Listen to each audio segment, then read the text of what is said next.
감사합니다. 오늘도 말씀을 통해서 같이 함께 은혜를 나누도록 하겠습니다. 계속되는 말씀이죠. 요한계시록의 말씀입니다. 요한계시록의 말씀은 신약 성경의 제일 마지막 책에 해당이 되고요. 66권 중에서 마지막에 해당이 됩니다. 성경 66권에다가요. 구약의 39권, 39, 27 그러니까 신약은 27권인데 66권 중에 제일 마지막에 해당이 되는 책이고요. 신약 성경에서도 마지막에 해당이 되는 책이 요한계시록의 말씀입니다. 요한계시록의 말씀은 이단의 전유물로 내어줘서는 안 된다. 그렇죠? 정통교회 건전한 교회일수록 요한계시록의 말씀을 자주 접해야 된다. 저는 그렇게 말씀을 드리고 있습니다. 왜냐하면 이단의 전유물로 줘가지고 겁을 준다든지 또 엉뚱한 해석을 한다든지 그렇게 하면 안 된다는 거예요. 그리고 하나님께서 당신의 사랑하는 자들에게 믿음의 하나님의 축복의 사람들에게 어렵게 주실 이유가 하나도 없다라고 하는 것이죠. 환난과 또 핍박과 고난 가운데 믿음을 지키고 신앙생활하고 교회생활 하는데 어렵게 성경을 써가지고 이해하지 못하게 한다든지 특별한 사람만 이해하게 만든다든지 그렇게 하실 이유가 하나도 없다는 얘기죠. 어떤 누군가가 그렇게 잘못 가르치고 그렇게 잘못 인식되었기 때문에 지금까지 요한계시록은 아무나 해석하면 안 돼, 아무렇게나 읽으면 안 돼, 그리고 특별한 사람들만 또 읽고 해석해야 돼라고 그렇게 오해를 했던 것이죠. 그렇기 때문에 우리 소망교회 성도님들은 누가 뭐라고 하더라도 요한계시록의 말씀은 하나님께서 우리에게 주시는 사랑의 편지다. 사랑의 편지를 어렵게 쓰는 사람 없어요. 다 이해를 할 수 있고 그리고 우리에게 주시는 축복의 말씀이 된다. 그리고 요한계시록의 말씀 듣고 성경 66권이 어렵다고 하지만 절대 어렵지 않아요. 어렵지 않고 그리고 그 요한계시록의 그 말씀뿐 아니라 모든 말씀이 이미 우리에게 주시는 말씀을 이미 다 알고 있어요. 우리가. 그래서 가장 중요한 핵심적인 것도 다 알고 있고 다 알고 있어요. 모르는 게 아니에요. 그렇기 때문에 이미 알고 있는 말씀을 조금 더 확인하기 위해서 성경을 읽고 확신한다라고 말씀을 드리는 것처럼 요한계시록의 말씀도 이미 우리는 알고 있다. 누가 말해도 우리 소망교회 선도님들은 요한계시록 그 말씀이 무슨 내용인지 나는 다 알고 있다. 무슨 내용인데 그러면은 우리가 계속해서 반복해서 말씀드렸던 것처럼 요한계시록의 말씀은 5가지 주제에서 벗어나지 않는다. 그렇게 딱 선제를 해야 돼요. 5가지 주제다 이렇게 말씀을 드릴 수 있어요. 그럼 그게 뭔데? 그러면은 첫째는 어렵고 힘든 환경 속에서 믿음 생활하는 자들에게 위로와 격려해 주시는 말씀이 요한계시록입니다. 거기에서 벗어나지 않습니다. 그 말씀을 해야 돼요. 두 번째로는 다른 복음서나 다른 서신서나 구약의 말씀도 다 동일하지만은 그 말씀을 자꾸 읽고 그리고 그 말씀을 듣고 그리고 그 말씀을 순종하는 자에게 복이 있습니다. 요한계시록 똑같습니다. 믿고 순종하는 자에게 복을 주십니다. 그래서 복음 중에 복음의 말씀입니다. 두 번째 주제예요. 세 번째 주제는 예수님께서 2000년 전에 오신 것처럼 반드시 예수님께서 약속하신 대로 반드시 다시 오십니다. 다시 오신다 해서 재림이라 그런 얘기를 하죠. 예수님께서 다시 오십니다. 그런데 예수님께서 언제 오실런지 날짜 계산하고 앉았다든지 뭐 그러면 그건 이단이다. 날짜 계산하라고 요한계시록 주신 말씀이 아니다는 거예요. 그건 뭐죠?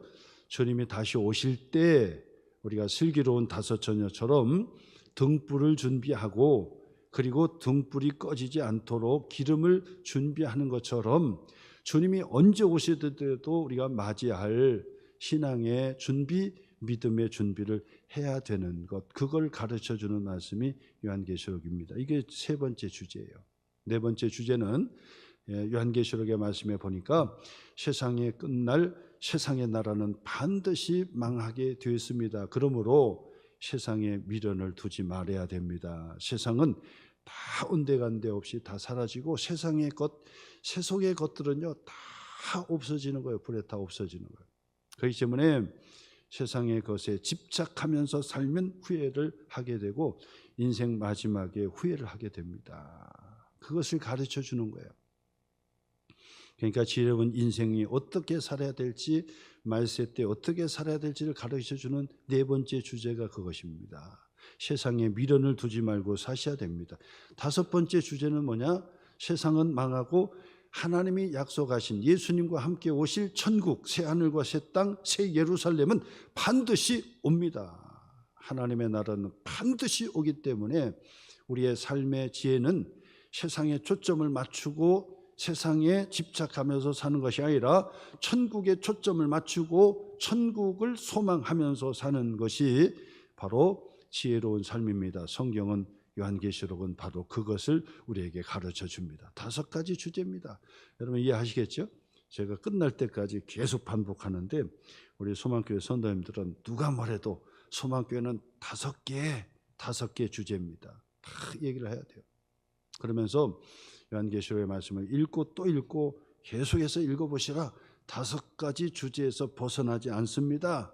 그러므로 오늘도 이 말씀을 통해서 우리에게 위로해 주시고 격려해 주시고 그리고 복을 주시고 그리고 주님을 맞이할 준비할 수 있도록 믿음을 강화시켜 주시고 세상에 집착하지 않는 삶, 지혜로운 삶을 살게 하시고 천국을 소망을 하면서 살게 해 주시는 그런 도전의 말씀, 지혜의 말씀이 바로 요한계시록의 말씀입니다. 그렇게 아주 단호하게 그리고 명확하게 그렇게 딱 말씀을 드릴 수 있어야 되고요. 구체적으로 물어보면 그 다음에 여러분들은 뭐라고 대답하냐면 구체적으로 물어보면 잘 모르잖아요. 그러니까 우리 목사님을 만나셔서 그 질문해 보면 되겠습니다. 그럼 저한테 밀어요. 자기가 자꾸 찾고 뭐 머리 극적거리고 막 얼굴 빨개질 필요가 없어. 왜냐면 우리가 신학을 전공 안 했으니까 당연히 모르잖아요. 모르는 게 당연한 거예요. 그러니 조금 어려운 거 있으면은 그것은 목사님에게 가서 물어보세요. 그렇게 딱 하시고 넘기면 되는 거예요. 그리고 요한계시록의 말씀은 다섯 가지 주제에서 벗어나지 않습니다라는 말씀으로 그 이상의 말씀을 하면 그것은 잘못된 거고 다른 악한 의도가 있다라고 하는 사실을 여러분 빨리 캐치를 하셔야. 악한 의도가 있다. 이단들의 악한 의도가 있다는 사실을 기억하셔서 그걸 단죄하고 그리고 확신할 수 있어야 되겠다라고 말씀을 드리는데, 자 오늘은 요한계시록 10장의 말씀을 통해서 제가 우리에게 주시는 약속의 말씀이 무엇인지 살펴보려고 그래요. 10장의 말씀. 자 근데 앞에서부터 말씀을 드린다면 하나님께서 오른손에 두루마리 책이 있었어요. 그런데 예수님께서 그 두루마리를 취하셔서 그 두루마리에 7인이 붙여져 있는데 7인을 떼고 그 두루마리 책을 펼쳐서 읽게 되는 거예요. 그래서 7인을 떼는 것은 세상에 하나님의 심판이 시작이 되었습니다. 하나님의 심판이 계시되었습니다라고 하는 것을 가르쳐 주는 거예요. 세상의 나라는 반드시 망한다 그랬잖아요. 세상이 심판이 있습니다 라고 하는 것을 계시해 주는 거고요. 그 다음에 7째 인이 떼어질 때 하나님의 보좌 앞에 7 천사가 있었는데 7 천사들이 한 천사씩 나팔을 다 불려고 나팔을 붙들고 있었어요. 그러면서 첫 번째 천사가 나팔을 불고 계속해서 나팔을 붑니다. 나팔의 심판은 무엇을 의미하냐면 경고예요. 하나님의 심판이 계시가 되었으니까 곧방 하나님께서 심판하시는 것이 아니라 경고를 하고 있는, 기다려주는 거예요. 경고를 하기 때문에 그 성경을 찾아보면 그 첫 번째 나팔 불 때부터 시작해서 3분의 1이요. 바다도 3분의 1, 바다에 다니는 배도 3분의 1이 멸하고 그리고 바다의 물고기가 3분의 1이 죽고 땅에도 3분의 1이 멸하고 땅에 사는 공중에 나는 새들도 모든 것들도 3분의 1이 다 멸한다는. 왜 3분의 1입니까? 왜 3분의 1이죠? 그것은 바로 세상의 나라가 망해지고 있다는 사실을 경고하고 있다는 사실이에요. 그러므로 지금 이런 환경의 위기 속에 큰 난리가 나고 있지요. 바다가 오염이 되고 그다음에 공기가 위험이 되고 물도 함부로 먹을 수 없고, 그다음에 지진이 계속 일어나고, 그다음에 전쟁이 끊이지 않고 하는 그런 일련의 모든 사건을 통해서 하나님은 지금 우리에게 무슨 말씀을 하시느냐면, 마지막에 심판의 때가 다가오고 있으니 바로 경고를 하고 계시는 거예요. 깨어 있으라, 깨어 있으라. 하나님의 말씀을 명심하고 깨어 있으라고 우리에게 계속해서 나팔을 부는 것과 같다. 그 말, 나팔을 부는 것과 같다. 일곱 천사가 일곱 나팔을 붙들고 나팔을 첫 번째부터 불기 시작했다 그랬잖아요. 근데 앞에 9장까지가 바로 여섯 번째 천사가 나팔을 불었고 일곱째 천사가 나팔을 불려고 할 때 바로 그 사이에 바로 10장과 11장의 사건을 우리에게 가르쳐 주는 거예요. 10장과 11장의 말씀이 어떻다고요? 여섯 번째 천사가 나팔을 경고의 나팔을 불었고, 마지막 일곱 번째 천사가 나팔을 불려고 하는 바로 그 사이에 10장과 11장이 있어요. 그 얘기는 뭐냐면, 하나님께서의 심판, 나팔의 심판은 경고한다 그랬잖아요. 세상의 환경이 난리가 나고, 그리고 전쟁의 소식이 끊이지 않고, 그러면서 우리가 믿음 생활하는 것이 만만치가 않은 이 세상 속에서 나팔이 여섯 번째 나팔이 불려지고 일곱 번째 나팔이 또 불려지는 그 상황 속에서 믿음의 사람 교회는 도대체 어떻게 살아야 될 것인지 우리에게 가르쳐주는 말씀이에요. 어떻게 살아야 될까요? 하나님의 경고의 나팔은 계속해서 울려 퍼지고 있는데, 교회 공동체는, 그리고 하나님을 믿는 구원받은 하나님의 자녀들은 도대체 어떻게 생활해야 될 것인가를 가르쳐주는 말씀이 10장이에요. 어떻게 살아야 될까요? 어떻게 살아야 될까요? 어떻게 살아야 될까요? 어떻게 사는 것이 이 나팔의 이 경고 심판, 바로 이 전쟁과 그 다음에 기근과 또 날씨의 변화로 인해서 정말 이 환경에 오염으로 인해서 3분의 1가량이 계속해서 뉴스에 나듯이 그런 그 환란이 계속 일어나고 있는데, 교회는, 구원받은 하나님의 자녀는 도대체 어떻게 살아야 될 것인지를 가르쳐주는, 어떻게 살아야 될까요? 오늘 성경의 그 말씀에 보니까 두 가지로 가르쳐줘. 두 가지. 첫 번째는 뭐냐? 첫 번째는 작은 두루마리를 먹으라는 거야. 작은 두루마리를 먹어라. 그것을 다른 말로 얘기하면 하나님의 말씀을 먹으라는 거예요. 하나님의 말씀을 영의 양식처럼 먹으라는 거예요. 성경을 읽으라고 하는 것보다 더 중요한 얘기죠. 그건 더 깊이 나가는 거예요. 그냥 눈으로 읽고 이해하는 정도가 아니라 그것을 소화해낼 정도로 먹으라는 거예요. 그래서 영의 양식은 하나님의 말씀이 영의 양식이라 그러잖아요. 그러니까 영의 양식, 하나님의 말씀을 먹어치우라는 거예요. 먹어치우라는 거예요. 그래서 10장의 1절에 보니까 사도 요한이요, 내가 또 보니, 사도 요한이 본 거예요. 무슨 환상을 보았냐면, 힘센 다른 천사가 구름 위에 하늘에서 내려오는 광경을 보았던 거예요. 힘센 천사를 보았다는 거예요. 힘센 천사를. 지금 예수님께서 7인을 떼기 시작했는데, 마지막 7인을 떼는 순간 하나님 보좌 앞에 7천사가 나팔을 들고 불기 시작했다는 얘기죠. 첫 번째 나팔 불고 경고했고, 두 번째, 그리고 여섯 번째 나팔을 불고, 마지막 7번째 나팔을 불기 시작할 때, 그때 바로 이 10장에서 사도 요한이 바로 이 7째 천사가 나팔을 불려고 하는 그 시점에서 또 다른 천사를 보았는데, 힘이 센 다른 천사를 보았어요. 근데 그 천사가 어떤 모습이냐? 구름을 입고 있었고 하늘에서 내려오는데, 그 머리 위에 무지개가 있고 그 얼굴은 해 같고 그 발은 불기둥 같으며 그 손에는 펴놓은 작은 두루마리를 들고 있었다. 이거 구체적으로 해석하지 않아도 돼요. 굳이 해석하지 않아도 돼요. 그 다음에 그 오른발은 바다를 밟고 왼발은 땅을 밟고 있었다. 힘센 천사예요. 힘센 천사인데 하여튼 무지개가 있고, 그리고 해 같고 불기둥 같고 다 몰라도 돼요. 몰라도 돼요. 중요한 건 천사예요. 천사. 근데 그 천사가 한 발은 바다 위에 딛고 있었고 하나는 땅 위에 딛고 있었다라고 하는 것을 통해서 볼 때 이 힘센 천사는 온 지구를, 온 땅을 다스리는 그런 힘센 천사라고 하는 사실이에요. 근데 그 천사의 바로 이 손에 펼쳐놓은 작은 두루마리가 있었다는 거예요. 이것을 보았다는 거예요. 이것을. 다른 건 다 잊어버려도 돼요. 근데 천사가 이 작은 두루마리를 들고 있었다는 거예요. 펼쳐진 두루마리 책을 보았다는 거예요. 그래서 사도 요한이 그 환경을 가만히 보면서 그랬더니 그 천사가 막 우레 같은 소리로 막 소리를 내더라는 거예요. 그래서 이 소리를 내가 적어야 되겠다 그랬더니 적지 말라는 거예요.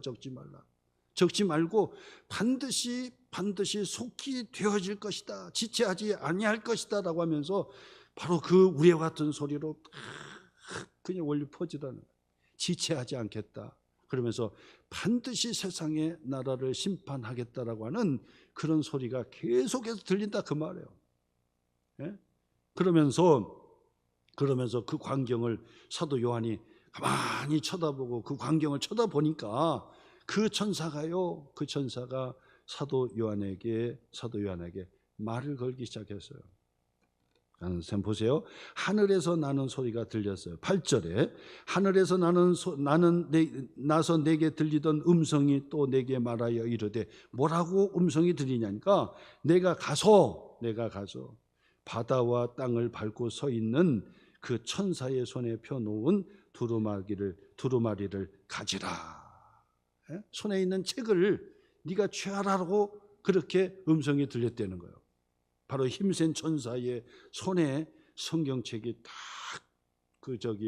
손에 들려져 있는데 내가 빨리 가가지고 그 천사에게 그 성경책을 취하라. 성경책을 달라고 하라는 거예요. 성경책을 달라고 하는 거예요. 그래서 사도 요한이 어떻게 했습니까? 그 말에 순종해가지고 천사 앞에 가가지고 그 손에 있는 두루마리를 책을 내게 주세요 하고 말을 걸었더니 그 천사가 사도 요한에게 이야기하기 시작했다는 거예요. 9절이죠.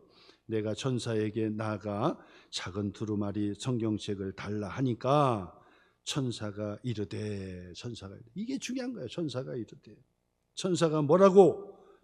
뭐라고 대답을 했느냐? 천사가 이르되 이것을 갖다 먹어버리라. 무엇을요?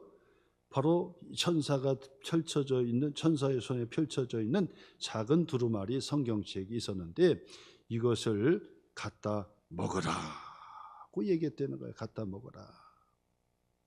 그러면서 이야기하기를 내 배에서는 쓰나 내 입에서는 꿀같이 달리라 그렇게 했다는 거예요.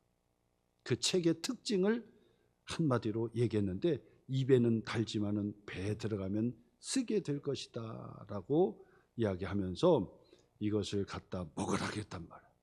그랬더니 사도 요한이 그 책을 취하여서 두루마리 성경책을 취하여서 어떻게 했다고요? 그 성경책을 먹었다는 거예요. 송두리째 먹었다는 거예요. 그랬더니 그 천사가 말했던 것처럼 입에서는 꿀송이처럼 달아서 그것을 다 입으로 삼켰는데 배에 들어가니까 바로 배에서는 쓰게 되었다라고 하는 이야기를 사도 요한이 가르쳐 주는 거예요. 마지막 7째 천사가 나팔을 불기 전에 바로 세상의 지진과 세상의 전쟁과 세상의 환란이 모든 것들이 다 일어나고 있는 그 환경 속에서 교회와 구원받은 하나님의 자녀들이 무엇을 해야 될 것인지를 가르쳐주는 말씀인 거예요. 그 천사가 사도 요한에게 이 작은 두루마리를 먹어라, 갖다 먹어라 라고 했던 것처럼 사도 요한이요 그 두루마리 책을 그것을 입에 꿀송이처럼 달게 삼켜 버렸던 것처럼 우리들에게 가르쳐주는 말씀이 된 것입니다. 하나님의 말씀을 먹어야 한다는 거예요. 영의 양식을 먹어야 한다는 거예요. 종말의 때가 가까이 올수록, 어려운 환경이 다가오면 다가올수록 우리가 해야 될 일은 다른 것이 아니에요. 하나님의 말씀을 먹어치우는 거예요. 그 하나님의 말씀이 술꿀송이처럼 단 하나님의 말씀을 먹어야 한다는 것을 우리에게 가르쳐 주는 거예요. 그냥 성경을 읽는 정도가 아니라 그걸 영의 양식으로 자꾸 먹으시는 거예요. 그래서 매일의 양식이라 그러잖아요. 우리가 매일같이 세 끼를, 하루에 3끼를 먹는 것처럼 바로 영적인 양식, 하나님의 말씀을 계속해서 매일같이 먹어야 돼. 그냥 쉬었다가 한꺼번에 먹는 것이 아니라 그것을 계속해서 하나님의 말씀을 먹어야 돼. 통독을 하면서 하나님의 말씀을 꿀송이처럼 먹어야 되는 것입니다. 하나님의 말씀을 꿀송이처럼 먹어야 되는 것입니다. 성경을 쓰면서도 하나님의 말씀을 송두리째 먹어야 하는 것입니다. 설교의 말씀을 들으면서도 그 말씀을 송두리째 먹어야 되는 것입니다.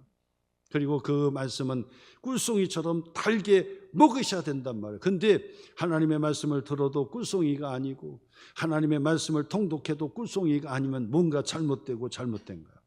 하나님의 말씀은 꿀송이처럼 달 것입니다. 그래서 그 말씀을 먹어야 되는 거예요. 시편 19편 7절과 8절 말씀에 보니까 하나님의 말씀에 효념이 있어요. 효념이. 다 4가지의 효념이 있어요. 4가지 효념. 여호와의 말씀은 완전하여, 첫 번째, 영혼을 소성시키며, 영혼을 소성시킨다는 거예요. 우리의 영혼을 살린다는 거예요. 두 번째로는 여호와의 증거는 확실하여 우둔한 자를 지혜롭게 하며, 하나님의 말씀은 우리를 지혜롭게 한다는 거예요. 세 번째 말씀, 여호와의 교훈은 정직하여 마음을 기쁘게 하고, 하나님 말씀은 우리의 마음을 기쁘게 회복시켜 주신다는 거예요. 우리가 세속적인 것으로 기뻐할 수 있지만은 마음의 기쁨은 세상적인 것으로 채워진다고 해서 마음의 만족과 기쁨이 회복되는 것이 아니에요. 세상의 것들이 자꾸 채워져도 마음은 우울하고 마음이 기쁘지 않는 것이 많아요. 그 마음의 기쁨까지 우리가 회복하려면 어떻게 하느냐?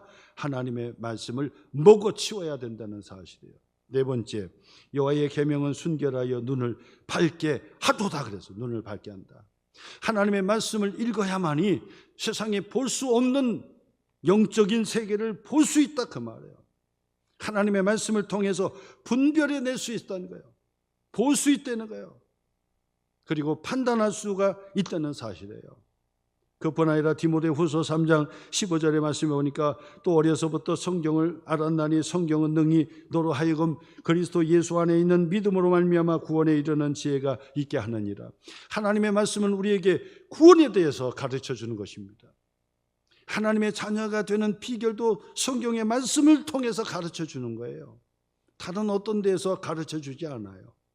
구원도 성경의 하나님의 말씀을 통해서 구원을 가져다 주고 구원을 가르쳐 주는 것이지 다른 쪽에서 가르쳐 주지를 않습니다. 그러므로 마지막 때의 교회가 하나님의 자녀들이 해야 될 일들 중에 가장 첫째가 뭐냐?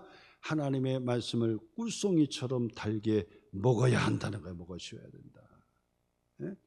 하나님의 말씀을 꿀송이처럼 먹어치워야 된다. 그래서 어떻게 하든지 하나님의 말씀을 꼭 붙잡아야 돼요. 통독을 해서 붙잡고, 매일 성경을 통해서 붙잡고, 성경을 쓰면서도 붙잡고, 설교를 들으면서도 붙잡고. 그래서 여러분 교회에다 성경책 갖다 놓고 계속해서 보셔야 돼요.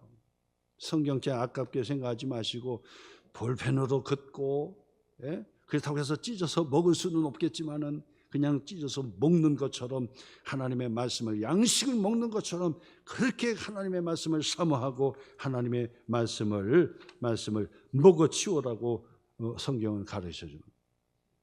그래서 7째 천사가 나팔을 불기 전에 무엇해야 되느냐 우리에게 가르쳐 준 거예요. 천사가 사도 요한에게 이 작은 두루마리를 먹어치우라고 했던 것처럼, 사도 요한이 그 작은 두루마리를 먹어치웠던 것처럼 바로 우리들에게도 이 작은 두루마리, 하나님의 말씀, 복음의 말씀, 구원의 하나님의 계획, 우리에게 예수 그리스도를 가르쳐 주신 복음 중에 복음, 그 하나님의 말씀을 먹어치우는 것이 첫째다, 그 말이에요. 하나님의 말씀을 다시 붙잡으셔야 된다 그 말이에요. 하나님의 말씀이 꿀송이처럼 달도록 설교 말씀 들어도요, 설교 말씀 들어도 이 말씀이 정말 꿀송이처럼 달게 그렇게 여러분들이 노력하셔야 돼요. 찾아다니는 게 아니에요. 설교 말씀을 잘하는, 말씀도 잘하는데 찾아간다고 되는 것이 아니라 본인이 내게 말씀해 주세요 하고 그 말씀을 잘 받으려고 그렇게 자세를 바꾸면요, 하나님의 말씀이 꿀송이처럼 달게 돼 있어요. 하나님의 말씀을 먹어 치워야 된다는 거야. 자, 그 다음에 두 번째로 12절 말씀 보니까 그가 누구죠? 천사가요. 힘센 천사죠. 내게 말하기를, 누구에게요? 사도 요한에게 두 번째 말씀했어요. 뭐라고 말씀했습니까? 내가 많은 백성과 나라와 방언과 임금에게, 누굽니까? 많은 백성과 나라와 방언과 임금에게, 누구죠? 바로 세상에 있는 환난 가운데 살아있는 하나님의 백성들, 모든 사람들을 이야기하는 거예요. 계속해서 나팔의 그 소리가 계속 울려 퍼지기 때문에 환경이 오염됐고 전쟁의 소식은 계속되고 있고 지진으로 인해 피해봤다는 얘기도 소식을 들려오고, 그리고 여러 가지 잔인한 그런 사건들과 환경과 모든 것들이 그렇게 일어나는 그 환경 속에 살아가는 모든 이들에게 천사는 사도 요한에게 이야기합니다. 그들에게 다시 예언하여야 하리라. 예언하여야 하리라. 그 말씀이 뭡니까? 다시 하나님의 말씀을, 내가 먹은 그 작은 두루마리의 복음의 말씀을 전해야 된다는 거예요. 다시 예언하여야 한다는 거예요. 마지막에 때가 될수록 주님이 다시 오시는 그때까지 복음을 전해야 된다는 것을 가르쳐 주는 것입니다. 일곱째 천사가 불기 전에, 그리고 하나님의 마지막 심판이 다가오기 전에 우리에게 무엇하라는 것입니다. 하나님의 자녀들이 무엇하라는 것입니다. 하나님의 말씀을 먹어야 된다는 거. 그래야 살고, 하나님의 말씀을 먹어야 위로를 받고, 하나님의 말씀을 먹어야 힘이 나고 영적으로 살고 하나님의 자녀된 축복의 삶을 살아낼 수 있고, 그 다음에는 그 말씀을 먹을 때는 달지만은 배에 들어가면은 쓰다고 했어요. 그것을 지켜내고 순종하고 전하기에는 사명의 부담감이 있다 그 말이에요. 말씀대로 살기가 부담스럽다는 거예요. 그 말씀을 전하기도 부담스럽다는 거예요. 그런데도 불구하고 어떻게 하라? 다시 예언하여야 하리라. 전해야 된다는 거예요. 복음을 전해야 된다는 거예요. 예의 없게 전하는 것이 아니라 예의 바르게, 그리고 모범적인 그런 태도를 가지고 복음을 전해주라는 거예요. 주님이 다시 오신다는 소식을 전해주라는 거예요. 예수님을 믿는 자에게는 구원을 주시는 하나님의 축복이 있다는 복음을 전해주라는 거예요. 우리의 죄를 대신 용서해 주시기 위하여 예수님께서 십자가에 죽으신 것을 전해주라는 거예요. 그 십자가에 죽으시고 무덤에 장사된 바 되었다가 3일 만에 부활하셨다는 것을 가르쳐주고 전해주라는 거예요. 다시 예언하라는 거예요. 그 예수님께서 나를 살리시고, 그 예수님께서 나를 하나님 자녀 삼아주시고, 그 예수님께서 우리에게 천국의 축복을 우리에게 허락해 주신다는 소식을 전해라는 거예요. 전하라. 그게 쉽지는 않지만은 내 배에서 소화해내기가 그 쓴맛이 있지만은 그래도 그것을 전해야 된다는 거예요. 오늘 여러분, 일곱째 천사가 나팔을 불기 직전입니다. 어떻게 해야 될까요? 교회가 무엇을 해야 될까요? 하나님의 말씀을 잘 먹어야 되는 거예요. 그리고 그 말씀을 부담감을 가지고, 거룩한 부담을 가지고, 그리고 많은 사람들에게 계속해서 전하라는 거예요. 그래서 전도해야 돼요. 선교해야 되는 거예요. 많은 사람들에게 전해야 되는 거예요. 그것은 바로 말세 때 우리가 살아가는 방법이라고 가르쳐 주고 있는 것입니다. 오늘 여러분, 내가 쭈빗쭈빗하고 내가 예수 복음 전하면 저 사람이 반대하지 않을까 걱정하지 마세요. 사실은요, 여러분, 그 이 반대하고 그렇게 이제 다닌다 할지라도 어떻게 보면 여러분 영적인 소리를 들으셔야 되는데, 그들이 지나가면서도 여러분에게 사실 보이지 않는 영적으로 여러분에게 정말 애원하는 거예요. 그냥 지나가지 마세요. 아니, 당신만 교회 다니지 마세요. 당신만 예수 믿고 하나님의 자녀라는 천국의 소망을 가지고 당신만 다니지 마세요. 제발 좀 내게 좀 가르쳐 주세요. 내게 좀 교회 가자고 좀 해주세요. 실질적으로 교회에 스스로 등록하신 분이 그러더라고요. 뭐라고 얘기하니까 아니 교회 다닌다고 그러는데 한 번도 내게 권하지를 않더라는 거예요. 그 속마음으로는 좀 권했으면 좋겠는데 그러면 좀 그냥 마지못해서 따라가는 신용처럼 따라가고 싶은데 아니 권하지를 않는다는 거. 권하지를 않아. 여러분 복음을 전해야 됩니다. 때를 얻든지 못 얻든지. 그렇다고 해서 무례하게 전도하라는 얘기가 아니라 정말 친절하게 사랑의 마음을 듬뿍 담아서 그래서 권면해주고 교회 신앙생활 같이 합시다. 믿음 생활 같이 합시다. 우리 교회에 함께 갑시다. 그러면서 예수 그리스도의 복음, 바로 천사가 펼쳐져 있던 갖다 먹으라고 했던 작은 두루마리, 그 두루마리를 먹고 꿀송이처럼 달게 먹고 그러면서 가정에서나 그리고 여러분의 일터에서 다른 사람에게 자꾸 다시 예언하여야 하리라. 다시 전해야 된다는 거예요. 복음을 전하는 그것이 바로 하나님께서 우리에게 주신 거룩한 부담의 축복이라는 사실을 다시 한번 여러분 기억하셔서 10장의 말씀은 우리에게 그것을 권면해 줍니다. 말씀을 먹어치워야 돼. 그리고 그 말씀을 전하라고 가르쳐주는 말씀이 되는 것입니다. 오늘도 이 말씀으로 승리하시기를 주님의 이름으로 축원합니다.